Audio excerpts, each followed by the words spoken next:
ទាន់មានទឹកស្អាតគឺសិស្សសាស្ត្រទាំងអស់គឺមិនសូវបានរៀនសូត្រប្រមាណទេដោយសារចំណាយពេលទៅដងទឹកនៅឯអូរព្រះដើម្បីប្រើប្រាស់នៅក្នុងសាលាកន្លែងដែលត្រូវយកទឹកនៅចំណុចអូរព្រះហ្នឹងគឺឆ្ងាយពីសាលាខ្ញុំទៅដងទឹកនៅអូរព្រះជាមួយមិត្តភ័ក្តិដើម្បីប្រើប្រាស់នៅសាលារៀនប្រហែលជា1គីឡូដីពីសាលាអូធម្មជាតិទឹកអូរព្រះហ្នឹងគឺទឹកកខ្វក់ដែលសត្វក៏អាស្រ័យលើនឹងដែរចូលទៅបាជុះទៅអីចឹងធ្វើទឹកនឹងខ្វក់មានបាក់តេរីច្រើនហើយមួយទៀតទឹកហ្នឹងក៏មានសារធាតុគីមីដែលតាមរយៈការបាញ់ថ្នាំពីចំការនៅខាងលើហ្នឹងការប្រើប្រាស់ទឹកនឹងដែរគឺធ្វើឲ្យសិស្សខ្លះសុខភាពរបស់គាត់មិនសូវល្អឧស្សាហ៍ឈឺគ្រុនជាពិសេសគឺមានជំងឺរាគរូស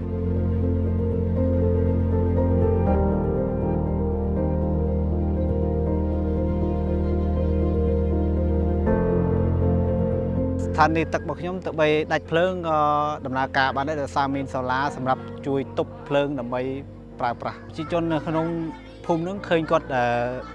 មានចិត្តសប្បាយដោយសារអីពេលគាត់មកពីចំការមកពីស្រែអីពេលមកដល់ផ្ទះអត់ពិបាកទៅមុជអ៊ីអូឬក៏អត់ពិបាកទៅដងអ៊ីអូពេលមកដល់គាត់ចង់មុជទឹកឬក៏បោកខោអាវដាំបាយអីគាត់មានទឹកស្រាប់នៅលើផ្ទះ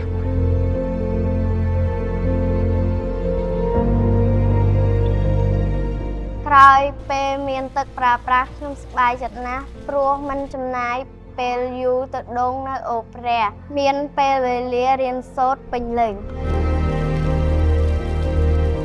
បាទសូមអរគុណចំពោះម្ចាស់ជំនួយមានអង្គការ UNICEF និង Eon Club 1% ដែលបានផ្ដល់ប្រព័ន្ធទឹកទយោស្អាតដល់សហគមន៍កូនវ៉ាក៏ដូចជាសាលារៀនផងដែរ